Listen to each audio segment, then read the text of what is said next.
It's just a regular, quiet evening at the local supermarket until chaos explodes in the parking lot. A woman bursts outside, screaming, with a dinosaur hot on her heels. This definitely isn't the kind of night you'd expect in any normal neighborhood. With no one to help her, the woman dashes into the wilderness, the dinosaur charging right behind. Panicked, she runs back and forth, yelling for the janitor. But he's no fool. He keeps his head down and avoids getting involved. In his office, they meet Connor, one of Nick's students. Though it sounds bizarre, Nick brushes it off as some made-up nonsense. But Connor presses him, saying the forest is nearby and suggests that Helen would have jumped at the chance to investigate. Nick gives in reluctantly. And then shock. It's revealed that the woman from 8 years ago is Nick's missing wife, Helen. 8 years later, Professor Nick Cutter, a specialist in evolutionary zoology, arrives at Central Metropolitan University with his colleague, Stephen. They soon find the same animal carcass Ben saw. At the same time, the dinosaur that's been stalking Ben finds him at home and breaks in. Terrified, Ben hurls a toy explosive, and it actually scares the creature off, but not before it destroys his room. His parents don't believe him, but Nick is alarmed. He suspects a deadly predator is behind the carcass and decides to track it down in the forest. Connor shows Nick a strange newspaper article about a dinosaur sighting in a local forest called Dean. Apparently, it even damaged a truck. Nick starts to believe this could be the same kind of portal that swallowed Helen 8 years ago. They come across another dinosaur, this one friendly. Claudia quickly alerts her bosses, but they're skeptical and not ready to believe the truth. Meanwhile, Abby, a passionate reptile keeper, has just been fired from the local zoo. She's heartbroken, but not for long. This hits Nick hard. His wife vanished while investigating something just like this with no clues left behind. She immediately realizes it's not just rare, it's a whole new species. Meanwhile, Stephen and Connor are still trying to find the predator. Nick and Ryan step inside with Rex in tow. But Connor warns them the portal's magnetic pull is fading fast. The predator is now trapped in their world. She asks Ben to show her where he found it, and off they go into the forest. The dinosaur strikes again, but this time, Stephen slams into it with his car. When that doesn't stop it, he fires a gun, finally bringing the beast down. Then they find a graveyard. And buried in the dirt is Helen's camera next to a dead man's body. Could it be Helen? She vanishes before he can find out. The photos confirm it. She made it to the prehistoric world. Nick's heart races. He wants to keep searching for Helen, but Ryan urges him to return before the portal closes. She gets offered a short-term job in the forest of Dean, where a local boy has found a mysterious reptile. Something doesn't add up. How could she know all this if she never understood the anomalies? The creature then poops on James's expensive suit, leaving him furious.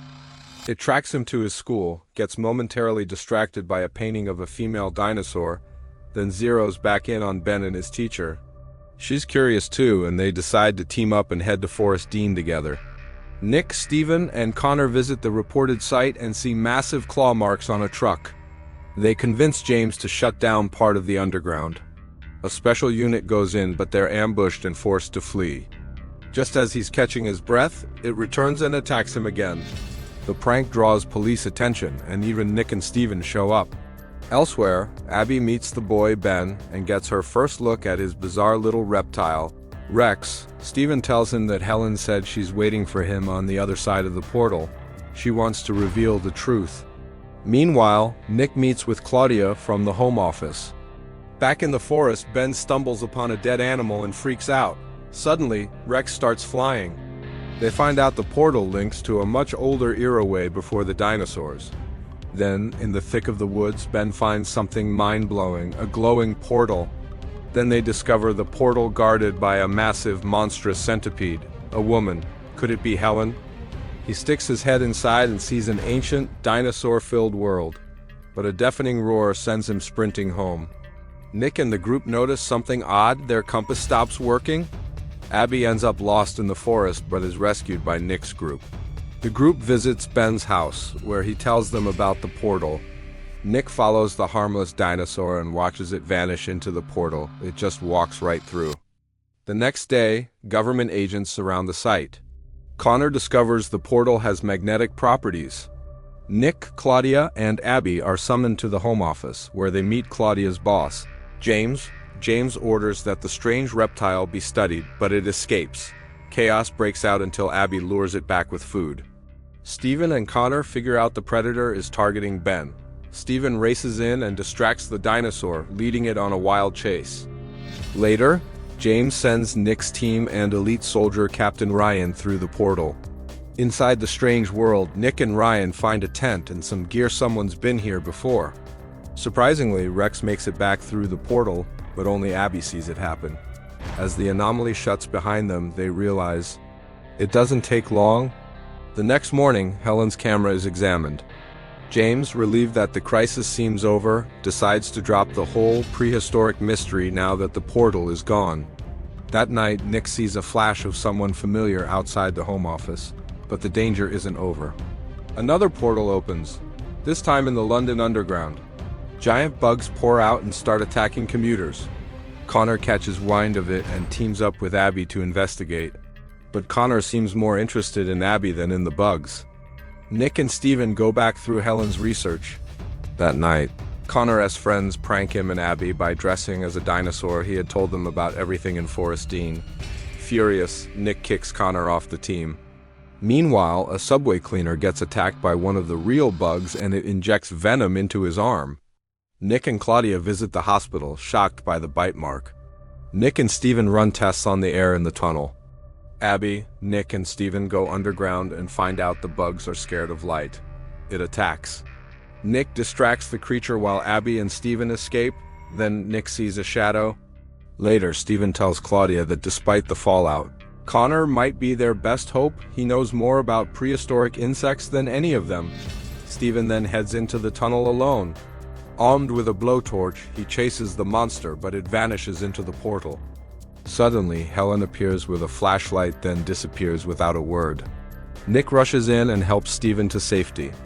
With time running out, Steven is rushed to the hospital as doctors scramble to develop an antivenom.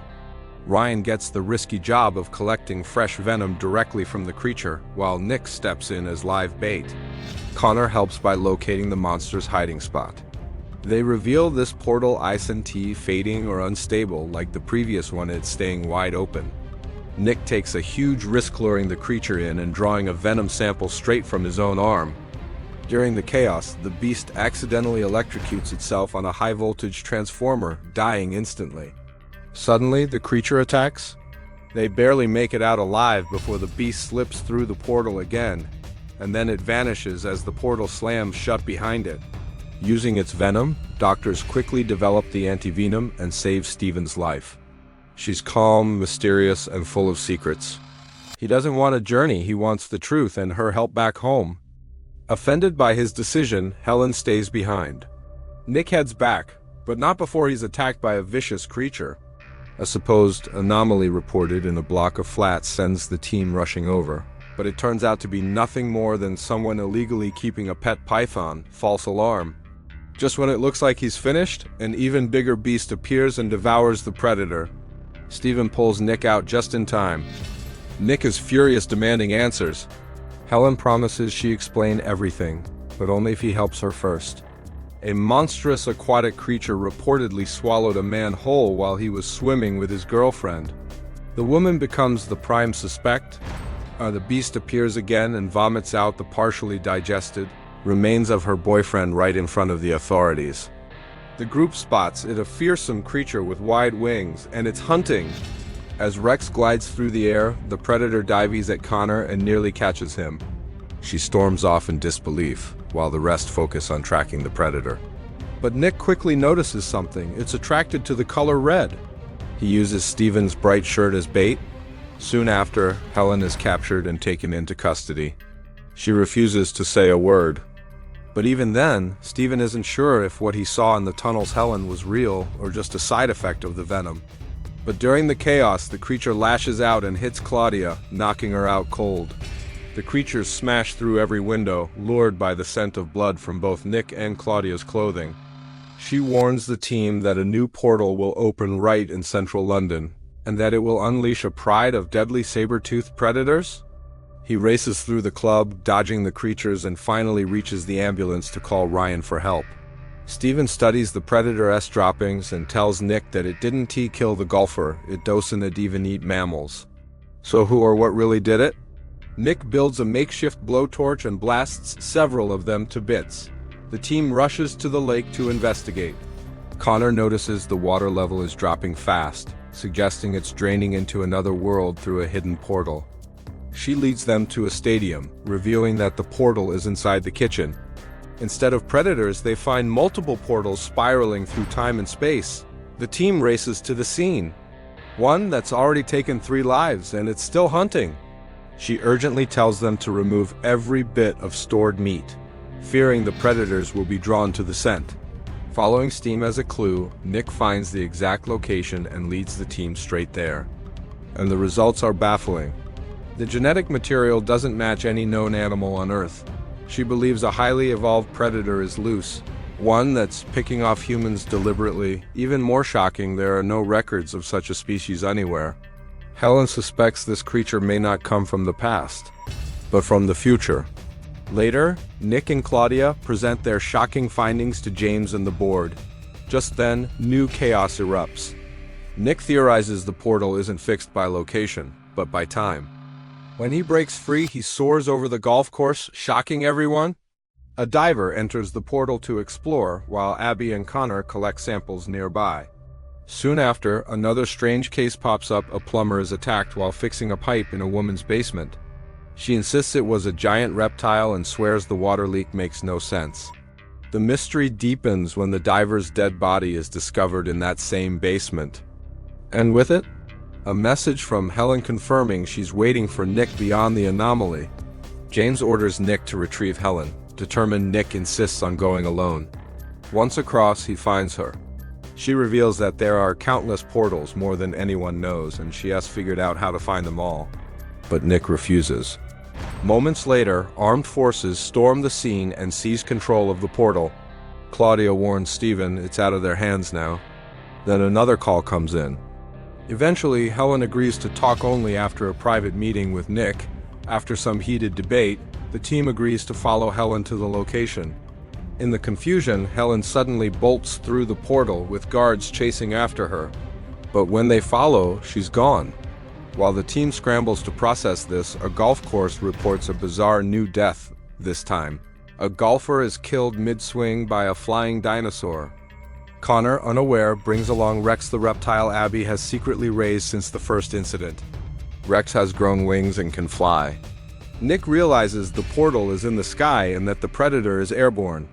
Claudia is furious when she learns Abby hid Rex all this time. Nick's team climbs to a rooftop, hoping to tranquilize the beast without killing it. The shot misses and the creature escapes. Steven bravely distracts the beast and fires the tranquilizer just in time, knocking it out. When Claudia regains consciousness, she realizes she's gone completely blind. Elsewhere, Abby and Connor search for Rex and stumble upon hundreds of small, skittering creatures. At the golf club, the small creatures ambush a medic and chase after Nick and Claudia, who has only barely regained some sight. To make things worse, Nick's phone dies and Claudia's is in the car. Meanwhile, the creatures sneak down the chimney into Claudia's room. Then Helen appears. Out of nowhere, she rescues Claudia, and together they trap the creatures in the kitchen and create a gas explosion, blowing them to pieces. Claudia and Nick reunite, shaken but alive. But as always, Helen vanishes again. Just when things calm down, the predator flies back into the portal and disappears into its own time. But peace doesn't last. Back at Forest Dean, the very first portal reopens and another monster storms through. At the same time, chaos hits a nearby zoo. A creature attacks the enclosures, and the lion vanishes. Abby and Connor are called to investigate. And as expected, Helen returns once more, this time with urgent news for Steven. She warns him, a far deadlier predator is coming. Helen delivers a cryptic request. She wants a private meeting with Nick and James, and she insists that no armed guards be present. Meanwhile, Connor runs DNA tests on the blood found in the lion's cage. As the investigation deepens, the zoo manager vanishes after being attacked by the same mysterious creature. Tensions rise. Later, Helen meets with Nick's team including James and makes a startling revelation. Connor updates Steven with more unsettling news. The creature SDNA shares similarities with a bat butt. It's clearly something far more advanced. Then, Steven realizes Abby might be the next target. He rushes to find her. His hunch is right, the creature is nearby. But strangely, it doesn't strike. Instead, it backs off when reinforcements arrive. This odd behavior sparks a new theory. The creature must hunt using sound. Back at ARC HQ, Claudia confronts her, furious that Helen keeps putting lives at risk. That's why it spared Abby. She made no noise. Helen fires back, blaming the government for hiding the anomalies for years. As the team searches for its lair, security footage captures Helen slipping back into the anomaly site. The creature's lair is filled with the bones of its victims. It's hunting not for sport, but for food. Connor finally confirms it. The creature hunts using echolocation. Armed with this knowledge, the team sets up sound-sensitive traps in the forest. Nick and Steven lead the charge. Their search leads them to an abandoned cabin, and inside, they make a horrifying discovery. The predator attacks again, but Nick and Steven escape and alert the others. Later, Abby becomes trapped inside that same cabin. The creature returns. Nick radios her, "Don't make a sound." Abby hides behind a cabinet, holding her breath as the beast creeps closer, then leaves. It never hurt her. Steven rushes in to help but is ambushed. Before they can finish it, it breaks free. He fights back using a portable speaker, bombarding the creature with piercing sound waves to buy time. The team quickly formulates a new plan: lure the predator into a warehouse rigged with high-frequency emitters. The trap works briefly. The creature is stunned but not subdued. In a storm of bullets, they bring the beast down. It's over. She tells Nick she's only here to learn not to harm. Still, she's hiding something. Nick wounds it, but it vanishes into a sealed service tunnel. For now. She's using them to locate specific creatures or events? Ryan and his men arrive just in time. She simply says, "Everything is going according to plan." But Helen's actions continue to raise red flags. She warns him Helen's motives are murky at best. Trusting her could be a huge mistake. Nick and Abby enter first, navigating the exhibits carefully to keep the children calm and safe. Back at the ARC, Claudia voices her concerns to Nick. These aren't just any predators, these are creatures he's only ever theorized about. Soon, a new anomaly tears open, this time in the London Underground. A massive centipede-like creature emerges in the subway tunnels, attacking maintenance workers. It's fast, armored, and terrifying. One where evolution created perfect killing machines. And humans didn't survive. Connor is thrilled. It's their first underground. Anomaly and volunteers to lead the mission alongside Abby and Nick in the dark tunnels. They discover the creature has deadly, razor-sharp legs and incredible speed. It moves like a bullet through the narrow corridors. Meanwhile, Helen meets James again, this time asking for access to ARC's most classified files. Her curiosity feels less academic and more dangerous. He and Connor build a jamming device on the fly. Down below, Nick notices something critical. The creature is blind, but it tracks its prey using vibrations. He exploits this, distracting it just long enough to rescue a trapped commuter. She's been exploring alternate futures worlds where humanity has already lost. She claims she's gathering data to prevent that outcome. Soon, the beast charges toward a crowded train. The team splits up. Connor sets noise traps to lure it away while Ryan plants explosives. They almost succeed, but the creature escapes before the charges can detonate. They close the anomaly and secure the area, but the creature remains at large. Later, Nick voices a growing suspicion. Helen isn't just wandering aimlessly. Detailed maps of anomalies, including ones that haven't opened yet, Steven backs him up. He's been tracking her movements, and she's consistently arrived before anomalies open. By episode's end, Helen meets a mysterious figure in secret. The next day, another anomaly opens inside a museum right in the middle of a school field trip. Raptor-like creatures emerge, small, fast, and terrifyingly intelligent. Worse, they hunt in coordinated packs. But the moment is crushed when Abby's ex-boyfriend unexpectedly arrives at the Ark, throwing Connor off completely. He and Ryan modify disruptors to drive the creatures back into the sea. Students are trapped inside. Connor is speechless.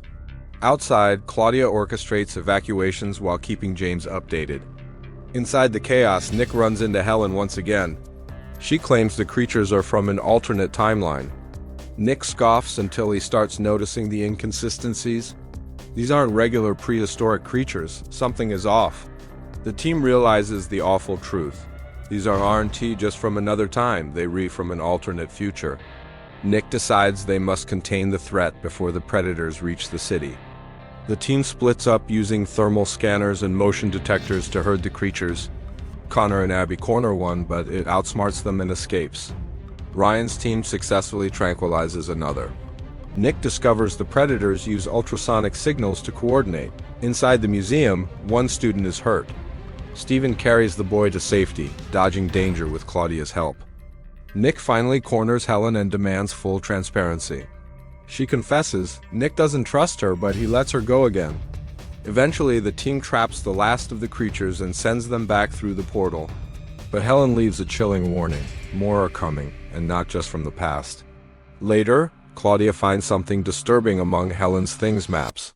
The implications are enormous. Helen knows the future. Meanwhile, Connor tries to open up to Abby about his feelings. As the episode closes, Helen approaches another glowing anomaly, this one pulsating with unfamiliar energy. She whispers to herself, "I have to see how it all ends," and steps through. Suddenly, every alarm in the Ark blares to life. 3 anomalies open simultaneously across the country, forcing the Ark team to split up. Nick leads a team to a coastal town. Claudia handles an outbreak in a shopping mall, and Abby and Connor head to a remote forest. At the coast, prehistoric marine reptiles are attacking fishing boats. Nick deduces they're reacting to sonar pulses. At the mall, Claudia and Steven encounter giant insect-like creatures nesting in the ventilation system. As the infestation spreads, Steven risks his life to collapse a section of the ceiling, blocking the anomaly just as Claudia pulls him to safety. In the forest, Abby and Connor discover acid-spitting dragonflies. They seek shelter in an old ranger station where Connor uses a drone and flashlight to build a light trap, successfully leading the insects back through the anomaly.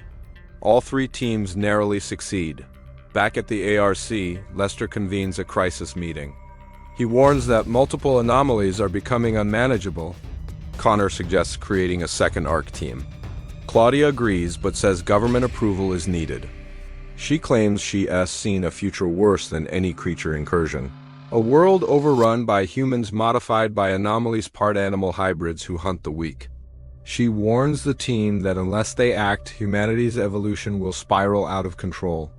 Then she vanishes. Nick mutters, "This one feels ... wrong." Suddenly, Helen reappears wounded. That night, Connor confesses his feelings to Abby. She gently tells him she needs time.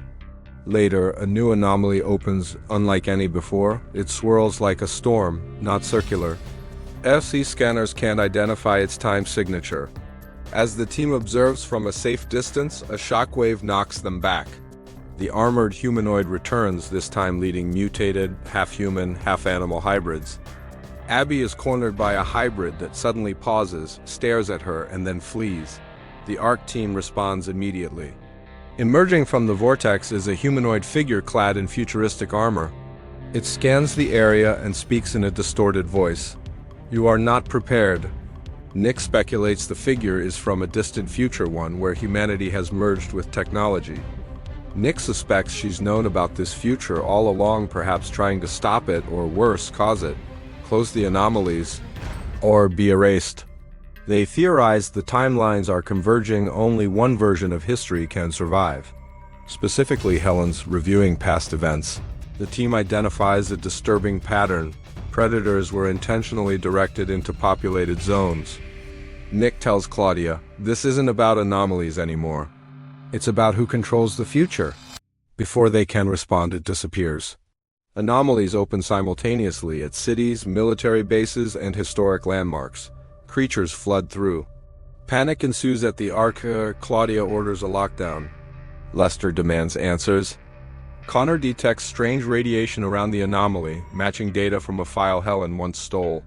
Abby investigates Helen's past movements and finds evidence she has been influencing anomaly locations for years. Nick and Claudia head to the largest anomaly in London. Abby and Connor coordinate the global response. Nick, furious, declares she's not studying time. She's shaping it. The next day, another swirling anomaly opens in a suburban area. Ryan and his soldiers battle the hybrids. Nick and Claudia use a new device Connor designed to close the anomaly. They succeed in closing the anomaly, but Ryan is seriously injured. Back at the Ark, the scanners reveal a hidden message left by the armored figure. You were warned.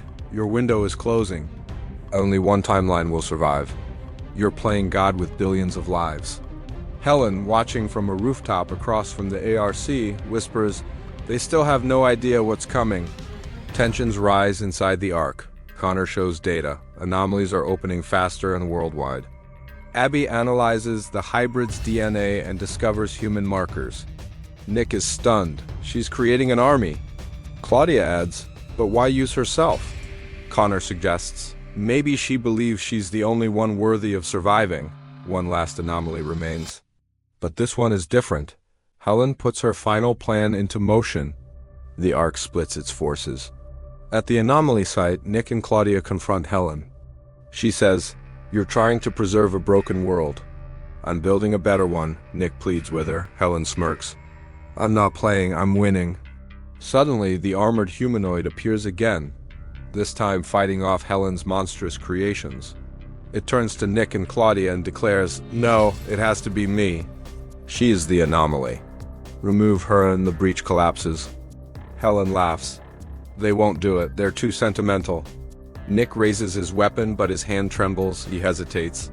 Helen begins to flee. But Claudia, eyes filled with pain, takes the shot nod at Helen, but at the device strapped to her back. The anomaly generator explodes. Helen is engulfed in the blast and vanishes, sucked into the collapsing anomaly. The swirling vortex implodes.